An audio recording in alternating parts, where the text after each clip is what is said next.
Y'all, so this will be 9.3, and this will be exponential functions and graphs.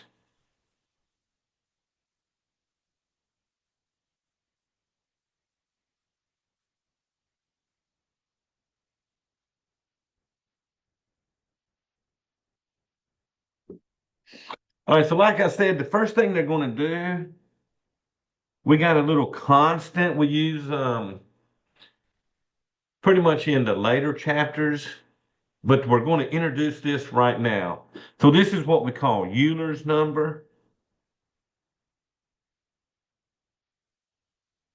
And they use this a lot for those of y'all that might be heading off towards calculus and stuff. Now, this Euler's number it's like pi, and it's approximately equal to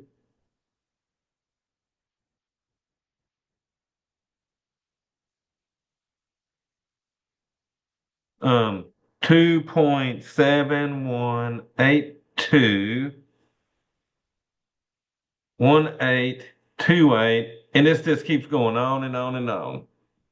So y'all, it's like pi is a never-ending decimal point, okay? Now, I'm not going to teach you about what it's from, but I will say they use it in a lot of equations dealing with continuous compounded interest, okay? Um, Now, what they want us to do for these examples, they just want us to get used to using our calculator, okay? So for this example I'm about to do, they want us to use a calculator to approximate the exponential expression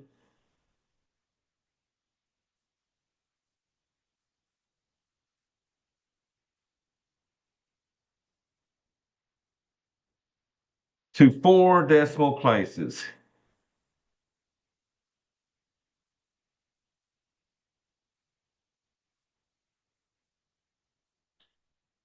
All right, also for mine, my number one, they're giving me e to the sixth. And I'll show you, you can find these on the calculator, okay? There's 2 different ways to do this on the calculator. So let me pull up a calculator here. All right, so the first thing you can do you see right where the division is? If you look above the division, you'll see a blue E above it. That's one way I can do it. The second way, if you look to the left side of the 4, you see a LN button. We'll learn about that one later on. But right above that LN, there's an E to the X.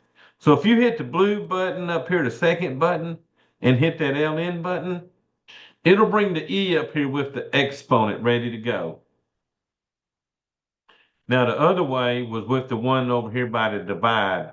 If I hit second divide, it'll pull the E up, but then I've got to hit the caret or the upside down V to put in my exponent. But y'all, either way, we'll work on this, okay? All right, so we've had to estimate this or approximate it to 4 decimal places. That means 4 numbers after the decimal, okay? So I'm going to hit enter. So y'all, we're getting this is going to be approximately 403 point. So let's see, 4 decimal places, that's going to be 4287. So since 7 is in the 4th spot, I need to look at the 5th number, which is that 9. So since that 9 is 5 or greater, we need to round that 7 up to an 8 so that that becomes a 0.4288. Now, y'all, let me show you another trick. If you don't like rounding stuff off, the calculator will do that for us. If I hit the mode button down here, if I hit mode, and you see where it says float, when float is highlighted, it does all the decimal places it can. But if I will arrow right and I go to the 4, when I go to 4 and hit enter, Now that 4 is highlighted, it will round off all my answers to 4 decimal places. So let me clear that screen and I'm going to hit enter. And y'all there, it took that answer above and rounded it off to 0.4288, which is what we said.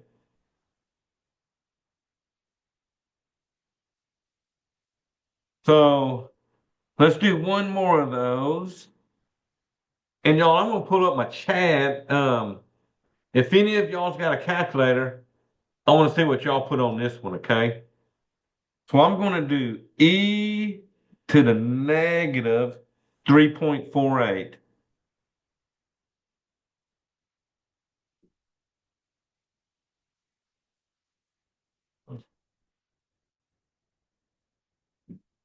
Now, I will say this, since that's a negative exponent, this is going to be a really, really small number, okay? All righty, so let's see. Let's go to the calculator.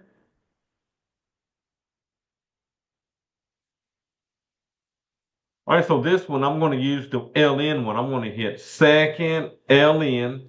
That's going to pull up my E.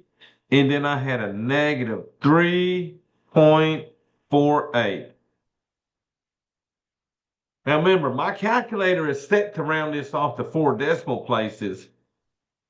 So when I hit enter, it's going to give me the exact answer I need, which is a 0.0308. And remember, if your mode ain't set for 4 and your mode is set down here on float, well, let me go back to float. So on float, you would have had to do no rounding off on this one because the 8 was in the 4th spot. And then the 5th number was a 0. So since that 0 was less than 5, we didn't round the 8 up, okay? So y'all, either way on that, they just want y'all to get used to using the little e on there, the Euler's number, okay? All right, y'all. So next we're going to look at graphing exponential functions.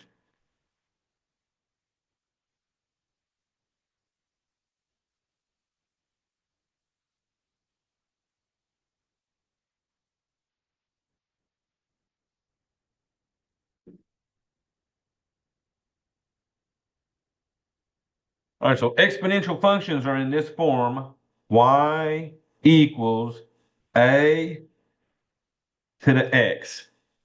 The variable is now the exponent on exponential functions. So you'll have some number here raised to the x.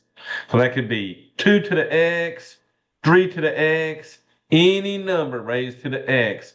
This is what we call exponential functions, okay? Now there's some properties about exponential functions. The first property about exponential functions is that the graphs are continuous.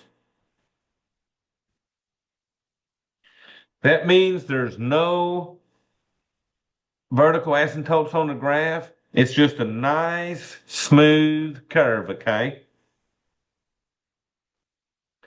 The second thing deals with, what if this exponent is a 0? Do y'all remember what any number raised to the 0 power equals? So that could be, say, 3 to the 0. It could be 7 to the 0. But any number raised to the 0 exponent equals 1. So that means that the graphs pass through the point 0, 1. Now that's unless I shift them and move them, but any of the basic graphs are going to pass through the point 0, 1. And y'all, the third feature about these exponential graphs, they form a horizontal asymptote on one side.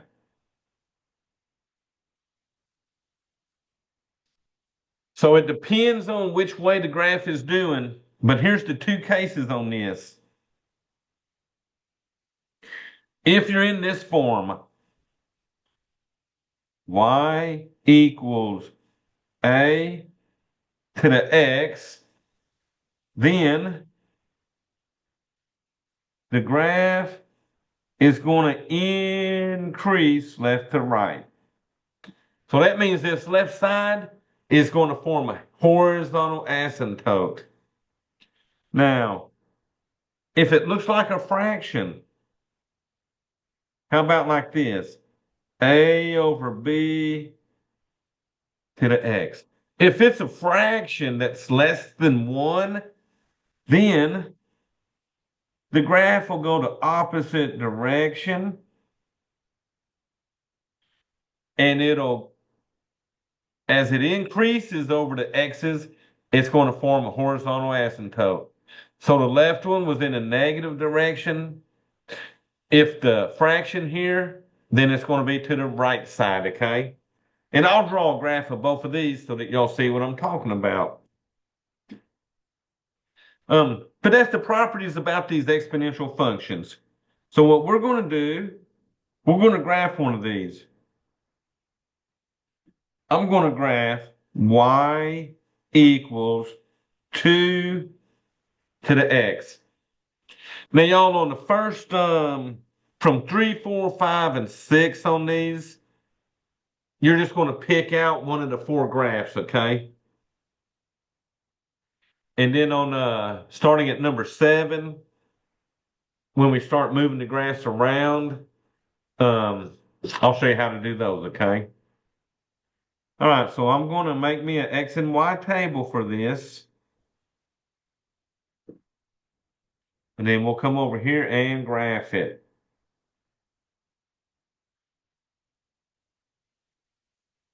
So y'all, let me go out about 10 on this.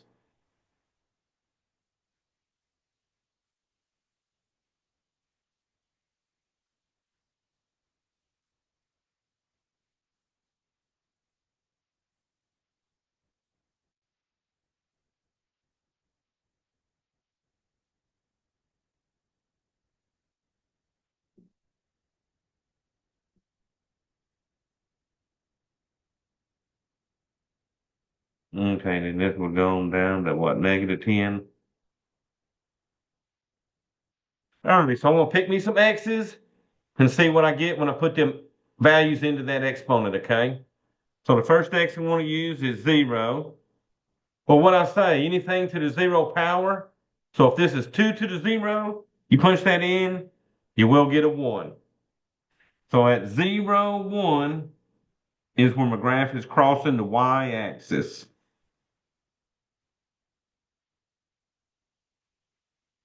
All right, I'm going to use a 1 on this. 1's not a bad exponent.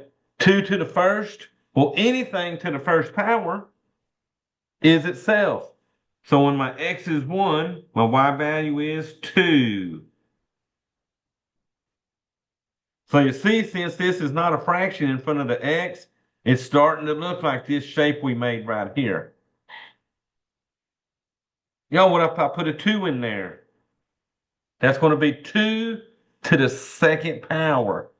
So that's 2 times 2, which will give me a 4. So over here at 2, I'm going up to 4 now. And y'all, if I had to do one more, let me do a 3. 2 to the third would be 2 times 2 times 2, which is 8. So at 3, this is already up here at 8. Now the left side, since these are negative exponents, they're going to make the number smaller and smaller and smaller. Okay?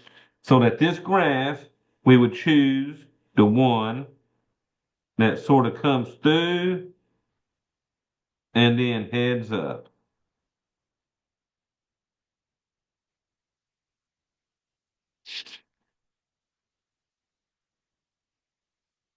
And I don't care what this number is. If it's not a fraction, if this is a 3, 4, 5, 6, 7, it don't matter. It's going to look pretty similar to this graph. The only difference is how steep it is over here. That's the only difference on the graphs, okay? All right, y'all, so let's do one of these with a fraction. So for my example, they're giving me y equals 1/3 to the x. Now remember, I said a while ago, if this looked like a fraction, like I had the a over b to the x, this graph is going to go downhill instead of uphill, okay? So we're going to do the same thing here. And then y'all, let's make us a graph over here.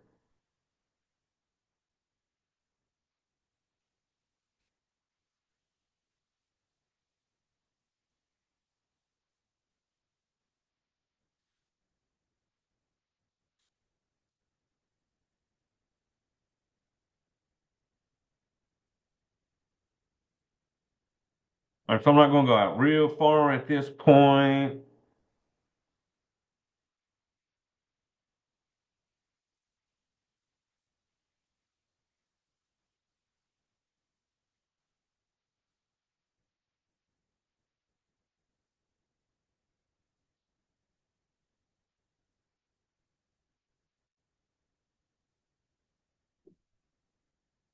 Okay, so I'm going to start it out with my 0 here. Well, if I put a 0 in here, it affects the top and bottom. So 1 to the 0 would be 1 on top. 3 to the 0 would be 1 on bottom. So that 1 divided by 1 still makes that a 1. So it's still going to go through 0, 1 here. So I'll do a few points to the right, and then I'm going to do a point on the negative side to show you how this side goes up. All right, so if we put a 1 in here, 1/3 to the first power is 1/3. So y'all, right here at 1, that thing's about 1/3, so it's getting close. Now I'll do a 2 here. So 1/3 squared would be 1/3 times 1/3, which will make that a 1/9. So y'all, that's even closer here at 2. It's getting even closer to the x-axis. Now, it's never going to touch that x-axis technically. It's just going to get closer and closer. So y'all, let me show you what's happening over here. If I put a -1 in here, so that would be y equals 1/3 to the -1. So to make the exponent positive, you would flip the fraction and you would get a 3/1 to the first. So to make exponents positive when you got a fraction, you flip the fraction, okay? So this is basically 3 to the first, which is 3. So y'all look here at -1, you're up here at 3. And then I'll do a -2 just to keep you going. So -2, that would be y equals 1/3 to the -2. So once again, to make the exponent positive, you would flip the fraction. So that's basically 3 divided by 1, which is 3 squared, which would be 9. And you can punch these negative exponents on your calculator, okay? So at -2, I'm up here at 9. So see, this side wants to head off towards infinity. So it's coming down from positive infinity. And then it's going to cross over at 1. And then this right side is going to try to get to that x-axis.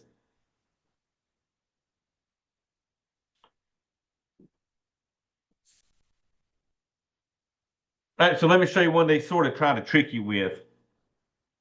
This one has the f of x equals 2/3 e to the x.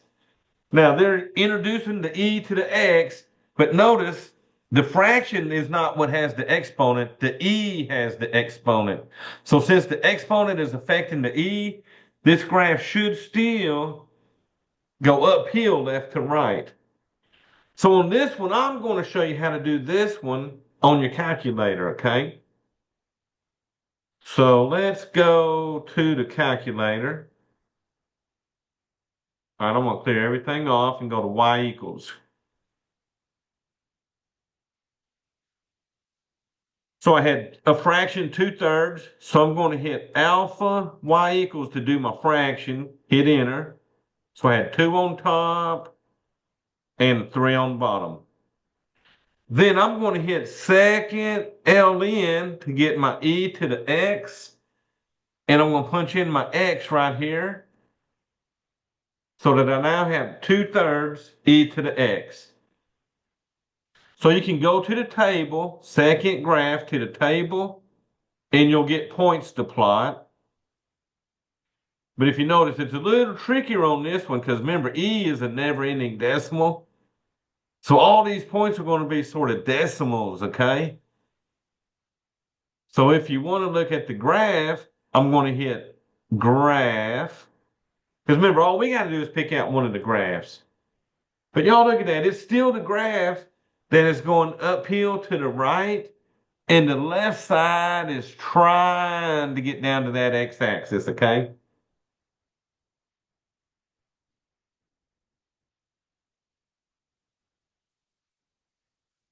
All right, so now we're going to do some transformations next. So we did transformations way back in our second test. That's when we moved the graphs up and down. We moved them left and right. And we even reflected those graphs across the x-axis. But y'all, this time there's 2 moves we're going to do. So these are transformations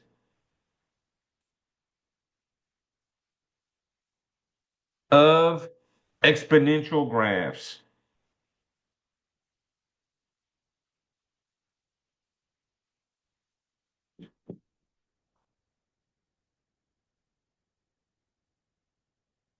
So given the exponential graph,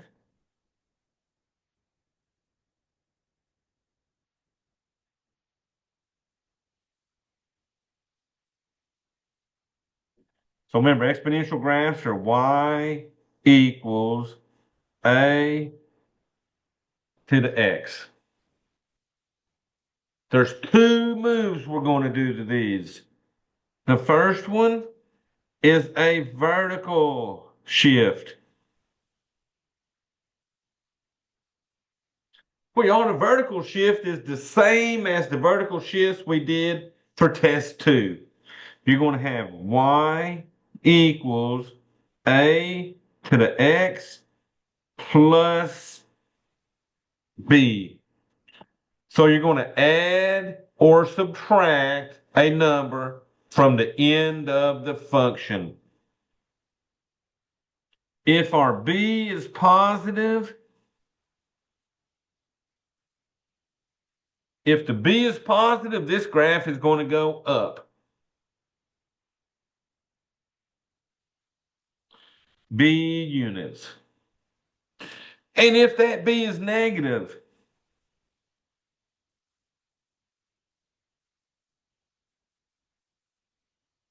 then that graph is going to go down b units.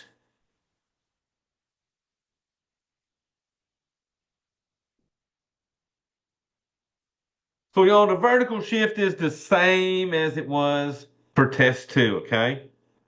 The one that's going to be different is my second one, which is my horizontal shift.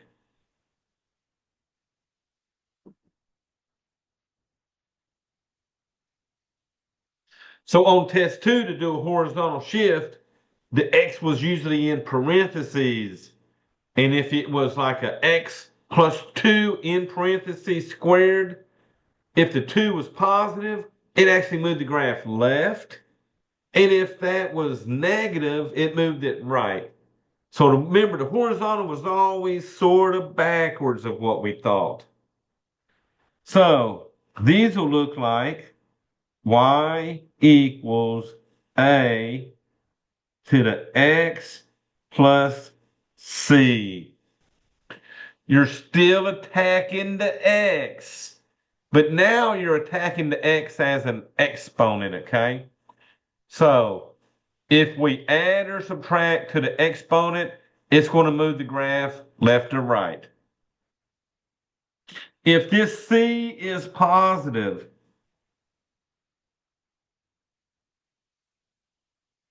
well, guess what? When I tacked the x in the second test, if that was positive, it moved it left. So it's going to move left c units. And if that c is being subtracted, if it's negative, then it's going to move it right. C units. Okay. So those are the two moves that looks like what we got to cover in this section. So for this one, I'm going to use MATLAB to show you how to graph these. Okay.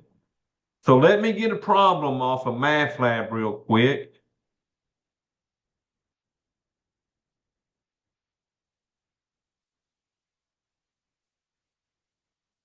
All right, y'all. So this one, and I'll show you what's happening here. They're giving me f of x equals 2 to the x minus 3. So notice, we'll choose A, B, C, or D depending on what that negative 3 is doing to my graph. And then where it says start with the graph of y equals blank to the x, that's where we put in the base. And the base is the number in front of the exponent. So for this one, our base will be the 2, okay? All right, so the question is, which way will this graph move if I subtract 3 from the x?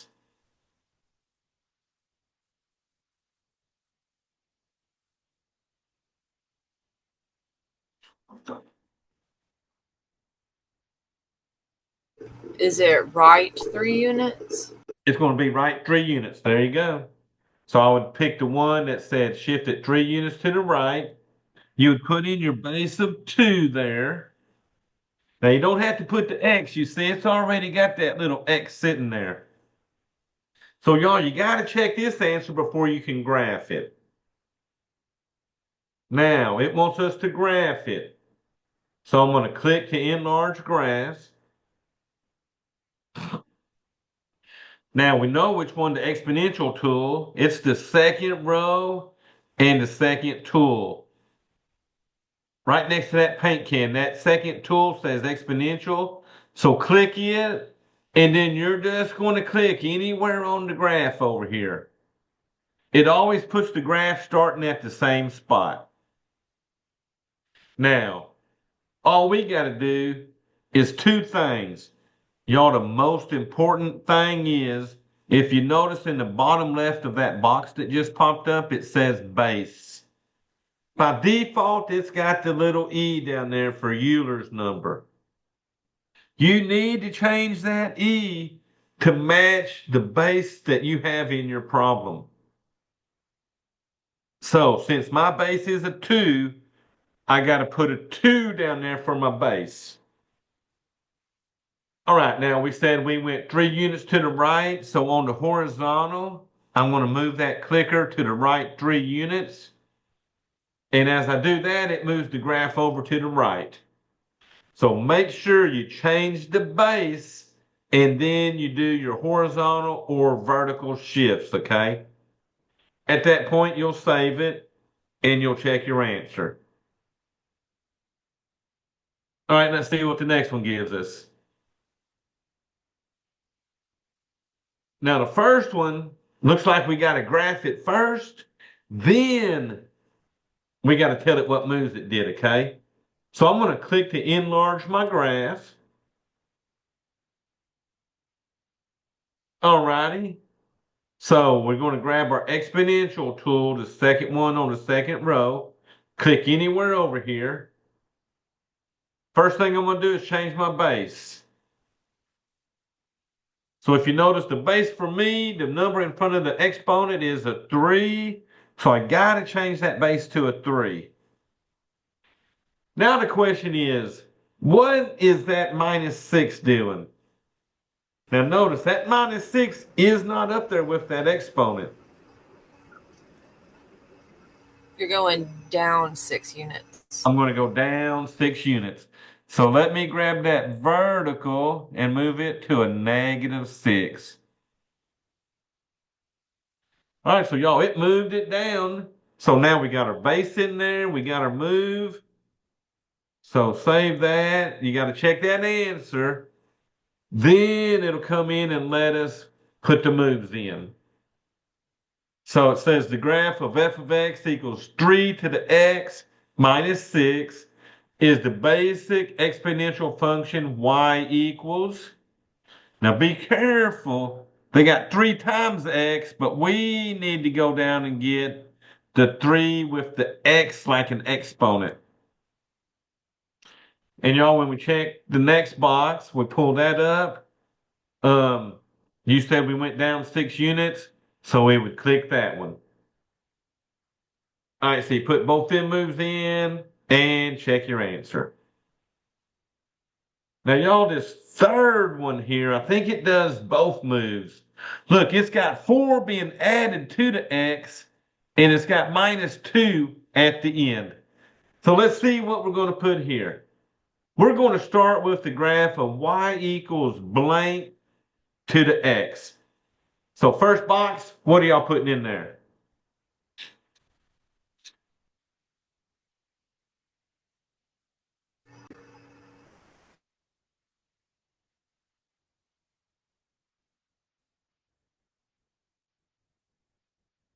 Oh, my chat's sort of dead tonight.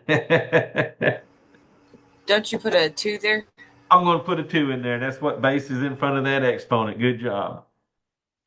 Now it says shift it blank 4 units. Well, that 4 is being added to the exponent. So down, right, up, or left? Left. Left. There you go.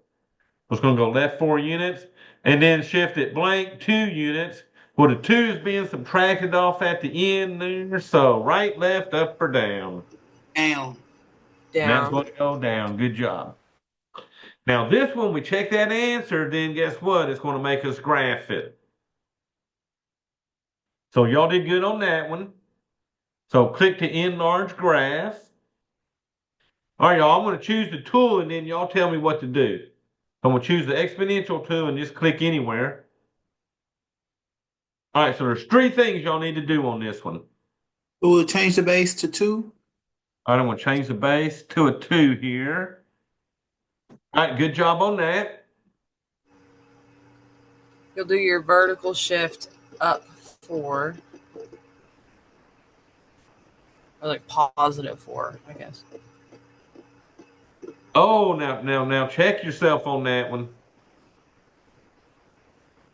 Because over here, y'all told me that that +4 was going to shift me left 4 units. Oh. Yeah. Okay. So that horizontal is going to actually go to 4 left, -4. And then what? Then it goes down 2. And then down 2. So that vertical down to -2. So y'all make sure these moves match those moves y'all are putting over here, okay? All righty, y'all. I will save that. Check my answer. Y'all need another one of those? Or y'all good?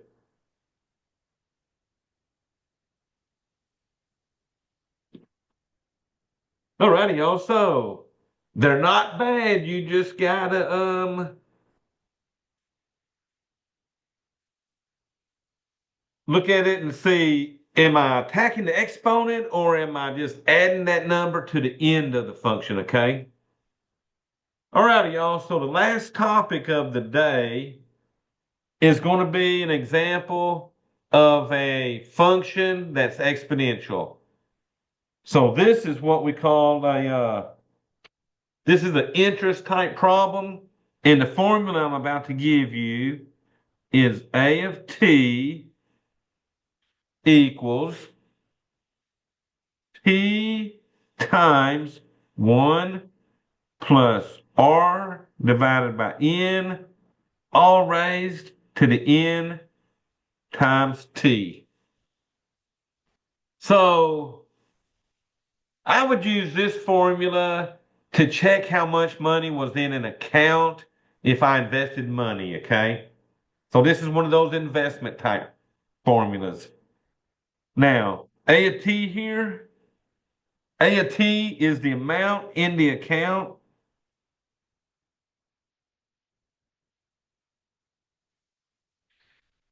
at any time t.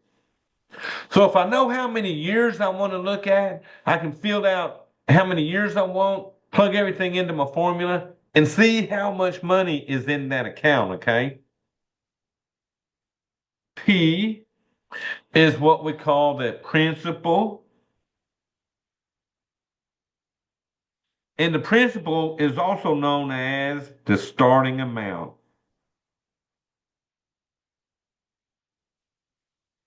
So if I'm investing $5,000, that would be my P on this, okay? All right, so you always got the 1 plus R right here. R is your interest rate.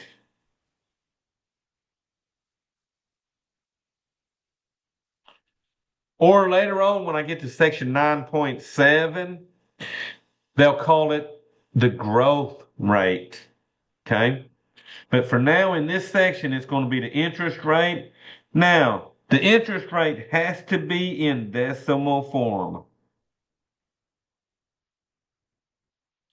Okay, so you got to change it from a percent to a decimal. And remember, if you got percent, you're going to move that decimal left 2 units to put it in decimal form. And that's the same as dividing it by 100, okay? All right, we got this n. The n happens twice in the formula. But this n stands for the number of compounds per year.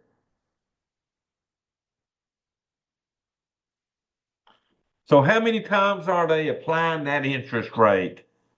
Simple interest, they only charge you interest once a year. But they'll use words in here like semi-annually, which is twice. Quarterly would be 4 times a year. You might see monthly, which is 12 times a year. They could do weekly, yearly. Oh, it don't matter.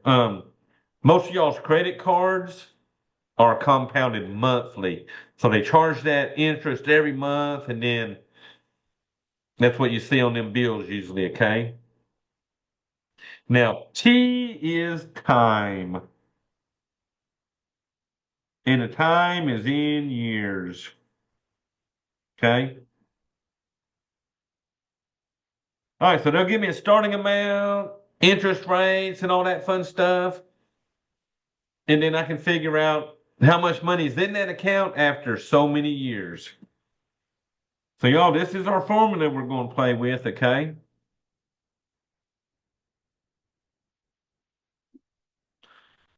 All right, so let's play with the first example. These will start at about number 10 for us. So we're going to suppose $67,000 is invested at 4.5% interest that is compounded quarterly.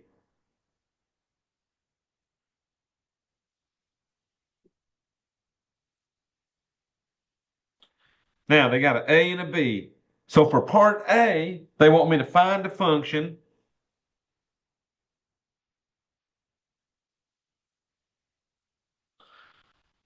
to which the investment grows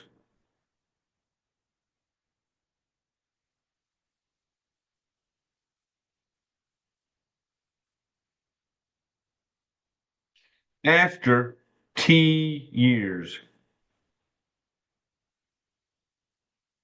Now, all they want us to do is fill in the formula.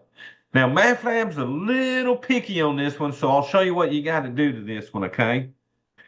So let's figure it out. We're going to fill in for the A of T. Now, MathLab will give you the A of T for your answer. All we got to do is figure out what's going on over here, okay? So let's plug in what we know. We know our principal. That is our starting amount. Well, y'all, we're investing 67,000, so that's our starting amount. And then we got 1 plus R. R is our interest rate, but y'all, we got to convert this 4.5% interest into a decimal. So, first thing I'm going to do is turn that 1/2 into a decimal. 1/2 in decimal form is 0.5. So 4.5% is the same as 4.5%. Now to convert this into a straight up decimal, you need to move the decimal left 2 units and then place the decimal. Well, y'all, that means on this one, I would have to add a 0 to move from behind the 4 and then one more move, okay? So that 4.5% is a 0.045.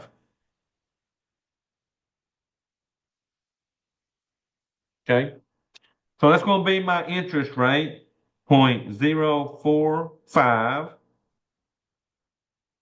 So it's compounded quarterly. So what would we have for the N if it's compounded quarterly?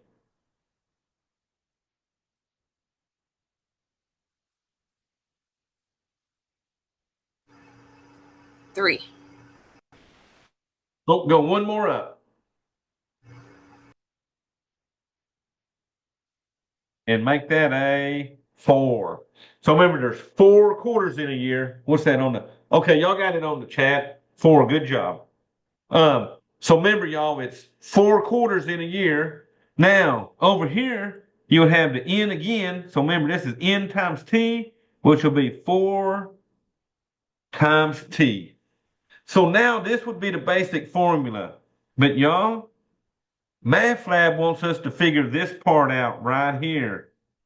So the A of T will equal 67,000. You got to put this in what we call simplified form, okay? So I would go to my calculator and figure that middle part out. So let me punch that in.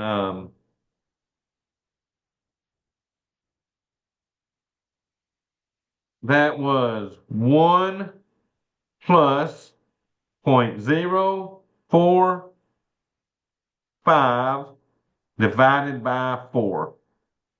So I'm going to hit enter, and I get a 1.01125. So y'all, you got to convert that part into a 1 point something, okay? All right, so I change that into that, and that still bring down my 4t.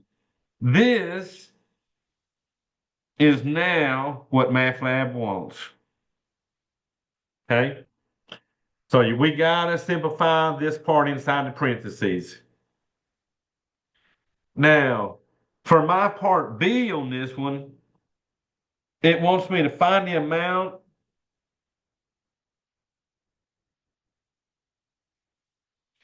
in the account after t equals 0, 4, 7, and 10 years. So I'll do my 0 here. What was next? 4. Then I had 7. And then 10. Now, we'll say this. You can punch each of these individually by just putting a 0 in here first. So let me show you I'll show you the one way to do them. Like I said, is to come in here and let me clear everything off and just punch it up each time. You can do 67,000 and then 1.01125, close parentheses. And then my exponent would be 4 times 0. We all think about this.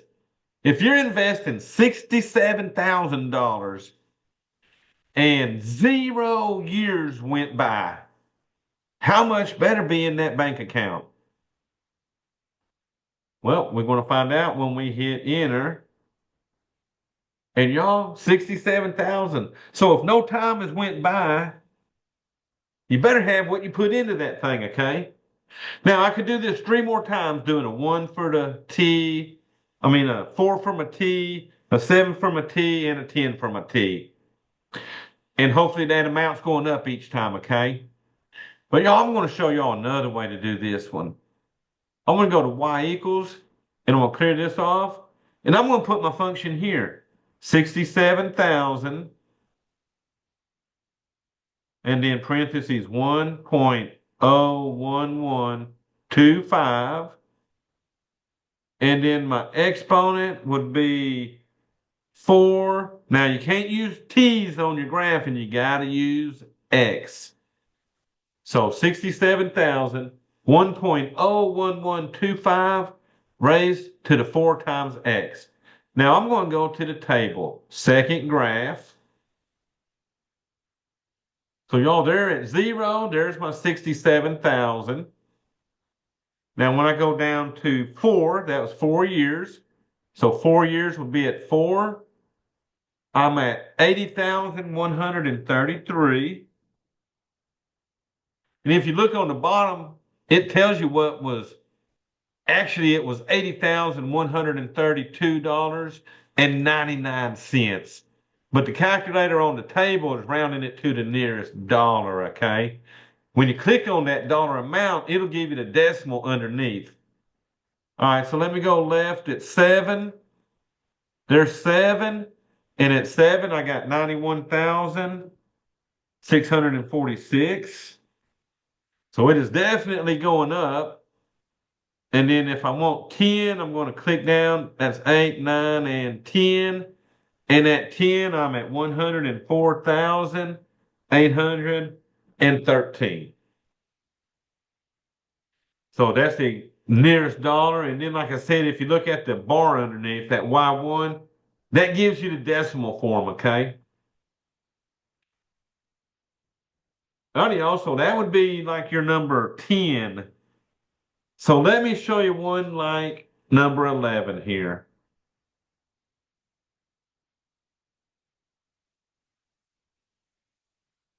All right, y'all, so let's do this number 11. So y'all, let's see on this one. Number 11 says, on Melissa's 6th birthday,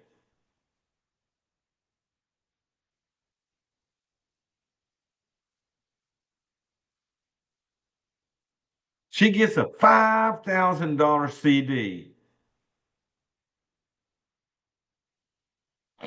that earns 5% interest, compounded semi-annually.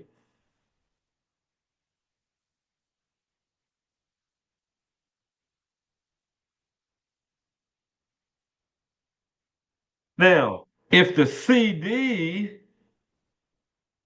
matures on her 13th birthday, how much money will be available?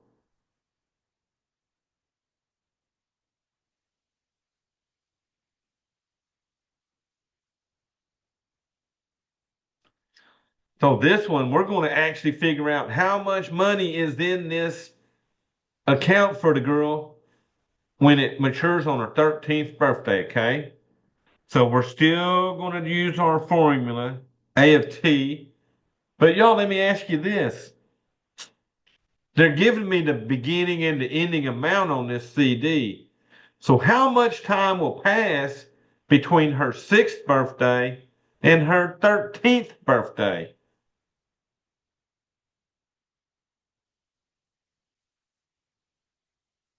So y'all, what are we doing? We're going to do our time will equal to 13 minus 6. So that's going to give us 7 years. So we're going to find the amount after 7 years. All right, y'all. So P was our starting amount. Well, that's right here. That's $5,000. Then we got 1 plus interest rate. That's my R. Well, this is 5% interest. So what would y'all turn 5% into in decimal form? 0.05. 0.05. Perfect. So y'all remember to shoot that thing left twice, which means you had to add a zero. Compounded semi-annually. How many times a year is semi-annually?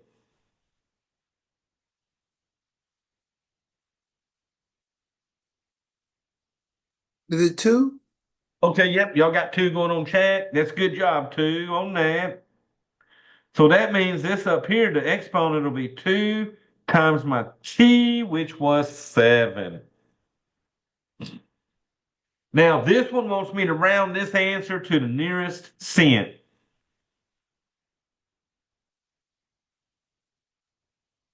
So when they say round to the nearest cent, that means 2 decimal places. Okay, y'all? So this will be a point blah blah, like money, okay? So y'all, let's push that in and we'll see what we get up on this. So let me go to the calculator.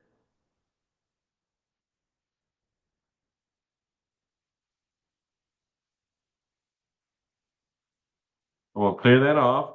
All right, we had 5,000,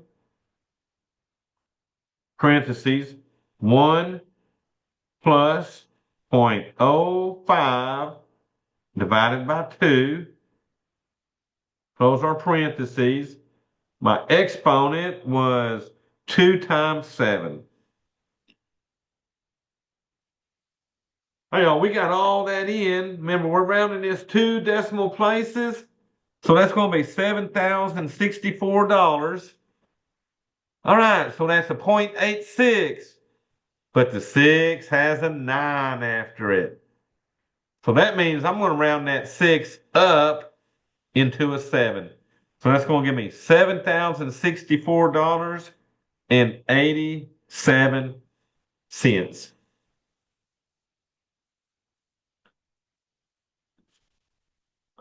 Now, if y'all like using the fraction thing, you could have put in a 5,000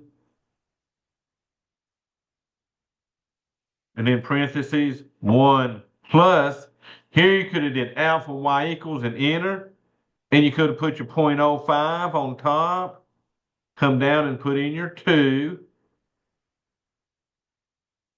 Then you could have done your exponent 2 times 7.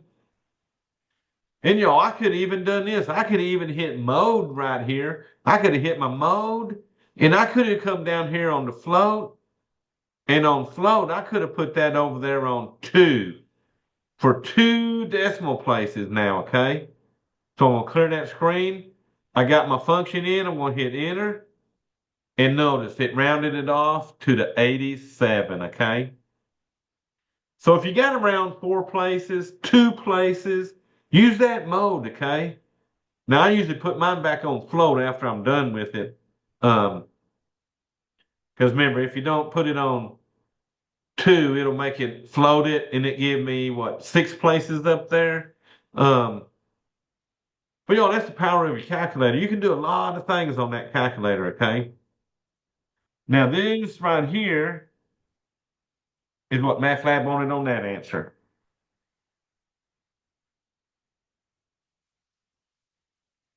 All right, y'all, so that's basically 9.3. When we come in Thursday, we'll do 9.4, and I'll teach y'all about logarithms. Okay? All right, y'all, so let me stop this. All right, so I seen someone light up with a question.